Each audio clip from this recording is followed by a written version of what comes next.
First of all, I had a lot of help. That's why I'm back to where I'm at now. And that's why I'm kind of proven like I'm driven to speak and share my story because maybe you don't have the help that I had. And maybe that's why you're not able to get back to where I'm at now. But like if I can tell you, hey man, don't go right here, go right around the corner. That's a trap, that's a trick, that's honeypot. Avoid that. The way this talk was birthed was out of me speaking to my former outpatient group, the Wolfson Rehab Center, shout out Wolfson, uh, which is now in Roehampton in London. I would give talks to outpatients there maybe once a quarter for new outpatient groups to kind of show them how they can navigate back from the world in the hospital to real life, because that's a difficult transition to make. When you've been in the hospital for a few months and then you're going back to living on your own and responsible for your own grocery shopping and going to work if you got a job to go back to, and just, life's very regimented in the hospital. And it's quite a difficult transition. So I birthed this talk after talking to them. Fear stops us from achieving our true greatness. Are you a professional woman who is feeling stuck, unmotivated, or burned out? Are you worried about your wellness? Are you letting fear stop you from crushing your goals? If you answered yes to any or all of these, then this is the podcast for you. Dr. Charmaine Gregory, night shift emergency physician, burnout thriver, and wellness champion, along with everyday heroes just like you, will explore how to face fear in our lives and emerge victoriously. Hey, thanks for checking out this episode. Be sure to click the subscribe button and the notification bell so that you get notified when the next video comes out. It only takes 2 seconds to make 2 clicks. So let's do it. Let's get back to the video. Hello, Fearless Freedom Tribe. This is Dr. G, and we are back for another exciting episode of the Fearless Freedom with Dr. G podcast. And today we have none other than Daniel MacQueen. And Dan, you have got to tell everybody about yourself and what you are up to. Thank you so much for having me on the podcast. I'd love to. So my name is Dan MacQueen. I'm a motivational speaker based in Vancouver, BC. Now, why am I a motivational speaker? Well, let me back it up a little bit. For you. So back in 2014, I was living in London, England, jolly old. I started having these headaches that were horrible, and they got worse over a few weeks. I was taking painkillers like candy for them as my head was pounding. I got to the point where I was on the tube one day picking up a microwave from my friend's flat in Notting Hill. My vision went black. I couldn't see anything. I knew something was wrong, and I went to A&E, which is accident and emergency, twice. They thought it was vertigo, and they sent me home, but they told me if the headaches were to continue, I'd get my eyes checked at an optometrist. I was in the middle of an exam when the optometrist stopped it. He handed me a sealed envelope and he told me to go directly to Moorfields Hospital, which I did, sort of. I stopped at home first to grab a Jack Reacher book by Lee Child and a bite to eat and a phone charger, as I figured I'd be in for a bit of a wait. They ran the same test that escalated me to Charing Cross Hospital. It turns out I had a dangerous buildup of pressure in my brain caused from a non-cancerous cyst. Turns out I needed emergency brain surgery. Turns out my world was about to change forever. My mom was in the plane flying to London when I was on the operating table. Something went wrong and I had a massive bleed in the brain, a brain hemorrhage. I was in a coma for 4 weeks, but was in and out of consciousness for months after that. Things were dicey, touch and go. When I was in a coma, they had to use ice blankets above and below me to keep my core temperature down below 40 degrees. Otherwise, it'd be brain damage. The brain damage and broken part of the brain that regulates this sort of thing. Alarms constantly went off as blood pressure spiked, heart rate too high. This was endearing for my family to watch and really difficult for them to stomach. When all was said and done, I was learning how to walk, talk, and smile again. I've had to kind of build myself back up, back to work. And it's been an adventure. Let's say that much, doctor. Oh my, that is quite the adventure, and welcome back, because that sounds like quite a journey to return. Yeah, and so, oh yeah, absolutely. And then I mean, you talk about, your family's perspective of them looking in and seeing you in this situation and feeling, I'm sure they probably felt helpless in a lot of ways. How do you remember if you had what you were feeling? Like, was there fear involved in that whole experience?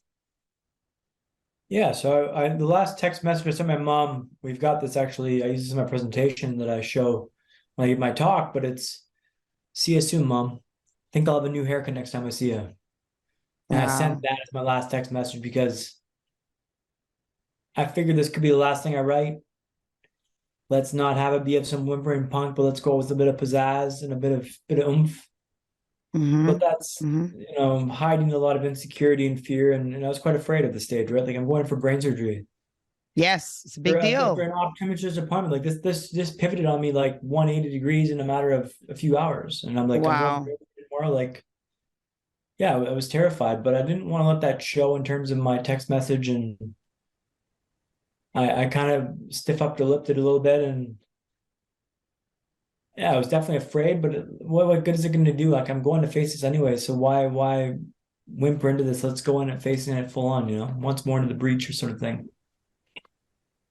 Nice, nice. That's incredible because, when we are faced with difficult situations like that as humans, we don't always have that perspective. We don't always think of it the way that you did. And so, it makes me wonder if, you've had situations previous to this where you've had to face fear in a bold way like that. Have you? I mean, not to this extent, but I think I've always been someone who kind of enjoyed facing things head on and kind of diving into things and kind of proving people wrong. And you don't think I can do this? Okay, watch me.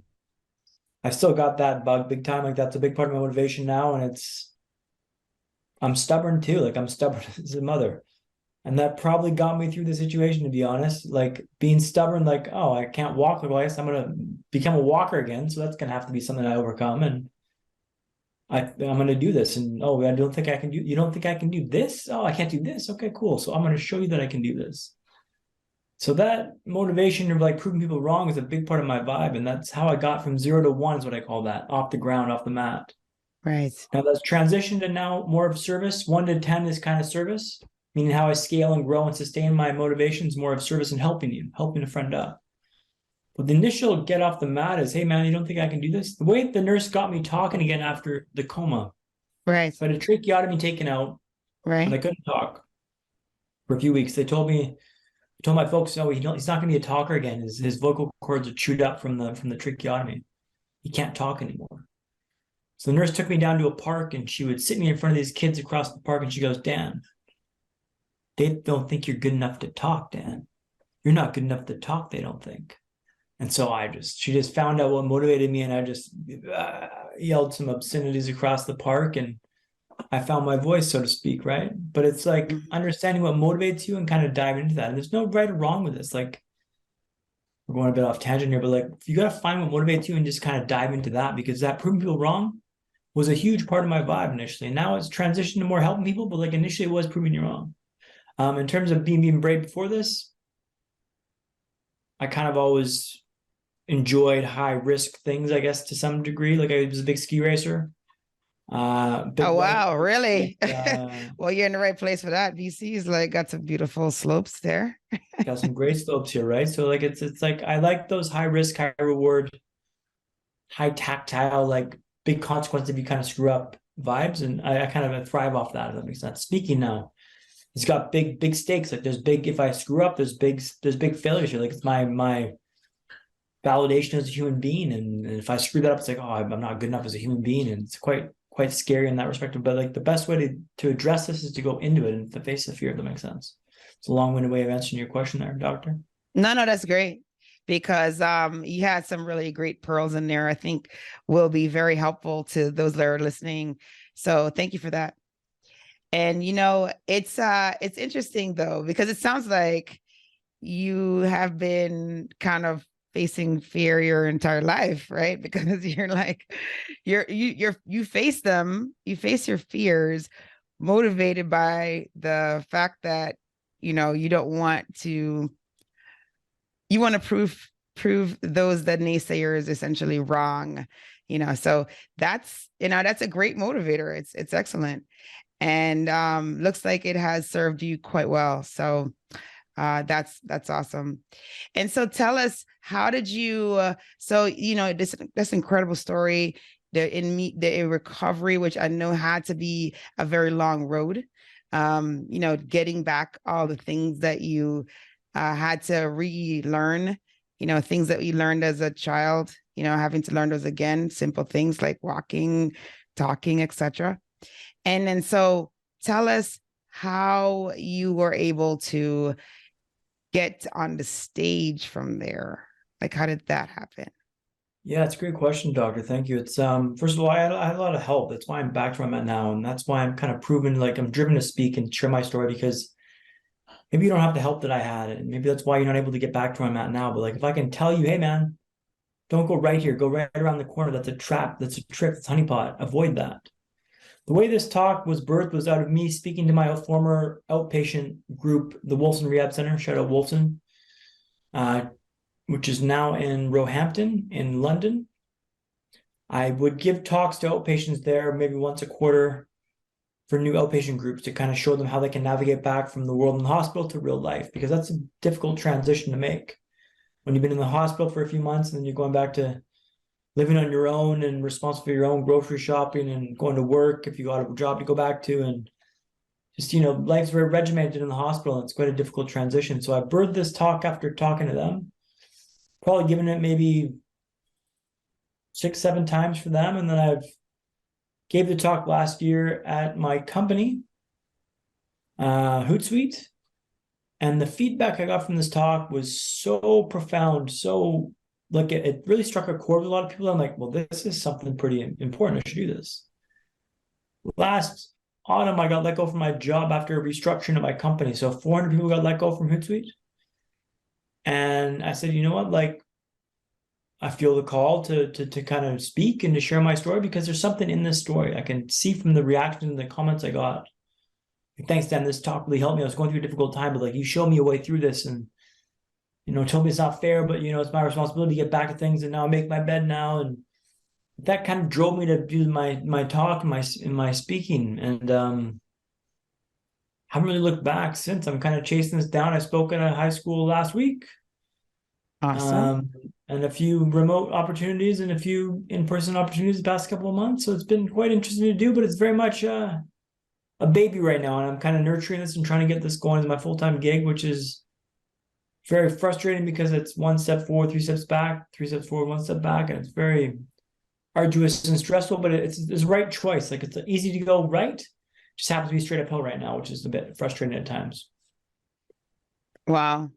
Yeah, no, that is another testament of you facing a difficulty and still pressing on. So definitely very encouraging to hear that.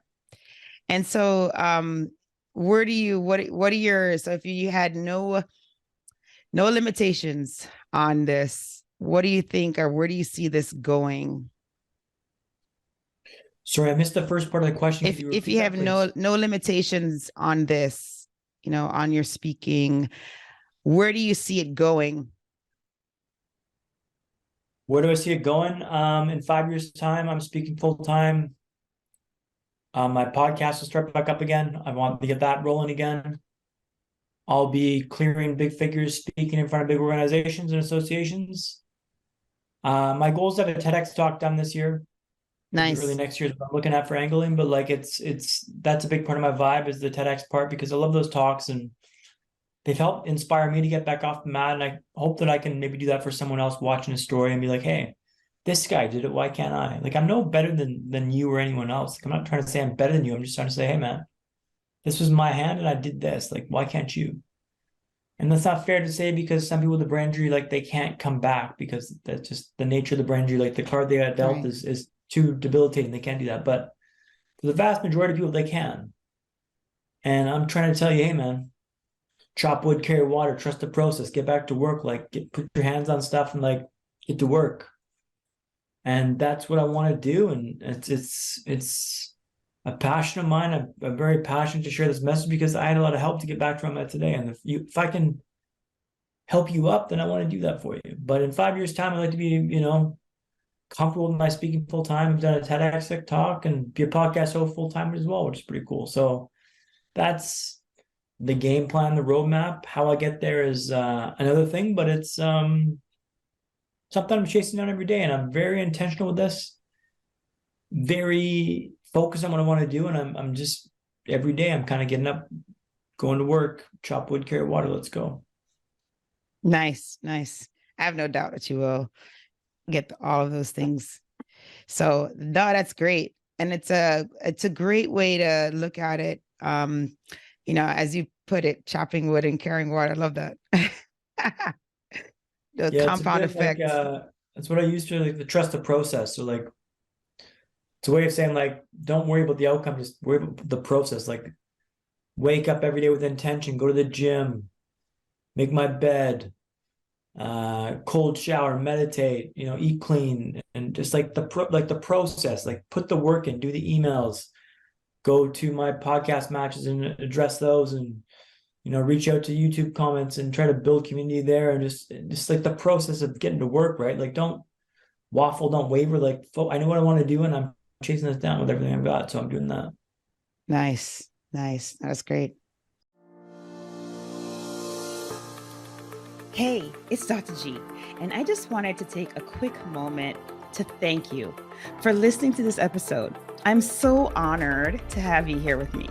Did you know that I can help you to get your own podcast started? With my podcasting launch course for professionals, I walk you through everything you need to know about starting a podcast. I'm with you every step of the way, from sign up to launching your show, with 5 episodes ready to go. There's a done for you version that's also available.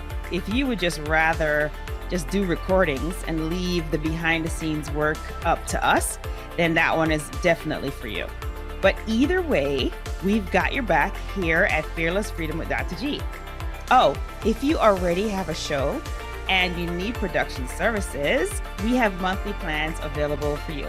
So check out the links in the episode show notes for more information. Let's get back to the show.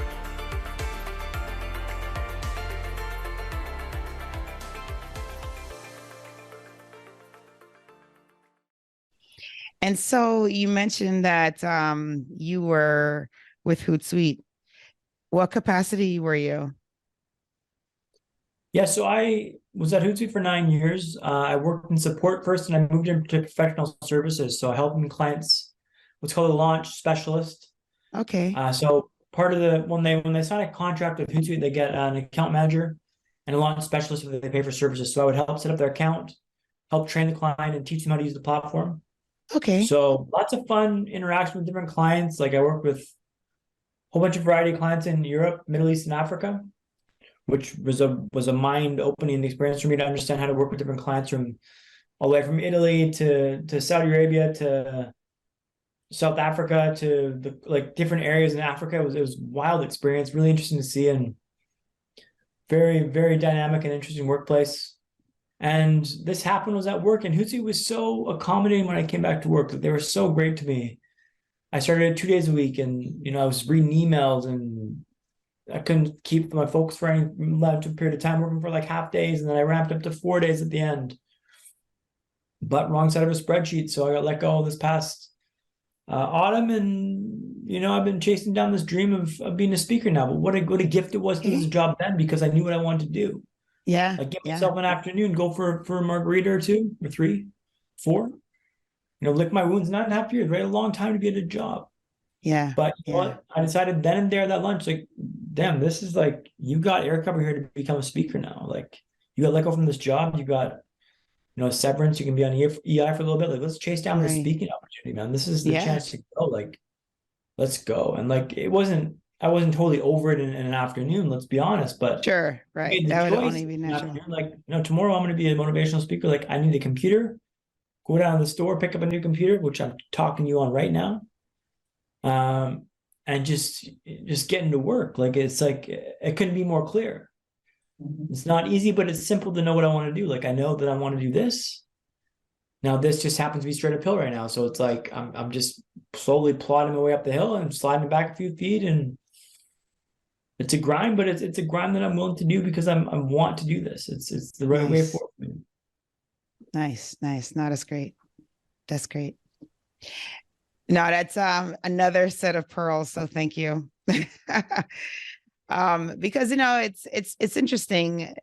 Well, this is something my mom would always say, and it does become very, very practical when you have it actually happen to you. So, she'd always say, you know what? Don't worry about the doors closing, because you know what, there's always going to be another one that's going to open up. And and everything really does happen for a reason, because you may not have taken the plunge and pursued this had you not been, had you not been given, like a layoff from your job, because most times, and this may not be true for you, but most times we don't go after the things that we really want to because of practicality, right? We're like, well, this is not really a time. I don't really have everything to dedicate to it, et cetera, et cetera. But when we are pressed, our backs up against the wall, then it's like, you know what? What do I have to lose? I have nothing to lose. And let's just do this. Yeah, no, I agree with you 100% there. Like it's not something I would have dove into 100%. Like I luckily had shot a demo before I got let go from Hootsuite, so I had that footage in the like banked already, thankfully. But I got that edited during this time off, and a friend of mine did that. A friend of mine shot the video, a friend of mine edited the video. Like I got friends that are very talented. And the demo reel I've got made now is pretty banging. Like it does a very good job expressing my viewpoints and my humor and my understated style I try to come across with it, bit of a dark sense of humor, a bit twisted, a bit fun and light, but it's I wouldn't have the guts to leave my job and try this on my own for sure. So this losing my job was actually really good, like a blessing. And I don't mean to sound too light about that, but like it's something that I wouldn't have done on my own, if it makes sense. Absolutely. Yeah, no, that's great. It's a great story. And so you have to tell us besides focusing on the goal, which you are very, very intentional about, which is awesome. A lot of times when we are going for something, we can get really sidetracked by, they call them, I guess, the shiny objects. You kind of get, so that's very remarkable that you're able to do that. Is there anything that, besides the motivation towards the goal, is there anything that you employ that allows for you to stay on the course and to stay encouraged? Yeah, that's tough because there's definitely a lot of shiny objects in this space, and I'm like, I should do this, I should do that. And I kind of, initially I was kind of drawn to these a little bit, but now I'm like, no, I know what I need to do. The game plan right now is to wait for my website to get done, which should be done hopefully next week. Once that goes live, I can promote my demo reel on LinkedIn, maybe put some spin behind it on YouTube, and try and convert those interests into speaking gigs. That's the way forward. That's the plan. There's no other way to do this. I can't get distracted, but how I stay focused is chop wood, carry water. Like I get back in that plan, like wake up early, go to the gym, cold shower, meditate. Like I just trust the process and get back to that work, because you can be so distracted by these things and they're not really serving you. If that makes sense. And they're quite there to distract you. And I maintained the same schedule I had when I was at work. So I worked 4 days a week when I was at work at Hootsuite. And I do the same with my speaking role now. Chase down leads and phone calls for 4 days a week. And then tomorrow, my day off, I'll go for a swim, go for breakfast, go for sauna, steam, like kind of refresh and replenish myself, and just trust the process and get back to that. And that's kind of keeps me on the straight and narrow and keeps me from veering too far off the path, if that makes sense. But there are shiny objects and they are tempting at times, but I'm trying to limit those as best I can. I don't know if I'm being the best at it, but I've been okay so far. So we'll see how it goes. Awesome. Fantastic. And so Dan, we are at the point in the show where we do our fill in the blank tradition. Are you ready for that? Oh yeah. So, okay, sure. Let's go for that. Okay. All right. Here we go. If I am fearless, I will go for it. Awesome. Awesome. The next one is, to me, fearless freedom means. So it means play loose, look tight. And I'll explain what that means to you in just a second, if you don't mind. Go right ahead. Okay, so I've got a podcast. My podcast is on hold right now. It's called Play Loose, Look Tight. And play loose, look tight. What does this mean? I'm so glad you asked. It's a mantra to live life. Play loose, look tight. So you want to have fun and a joie de vivre and just enjoy life. Play loose. Conversely, you want to look tight. So I want to be intentional with my time, my dress, my appearance. Show up on purpose and be prepared. So it's the yin and the yang of my vibe here is play loose, look tight. So whenever I'm worried about what should I do here, I'm like, well, you want to play loose, look tight. And so that's kind of a life mantra to live by, and it's kind of sneaks into my everyday life, if that makes sense. So that's kind of a cheap way to answer your question, but outside play loose, look tight. Okay. All right, cool. So now I'm curious as to what your answer is going to be here. My battle cry is. Oh, crap. I used my battle cry last time, didn't I? I'd say yippee-ki-yay. Awesome. That's great. Oh, man. That's fantastic.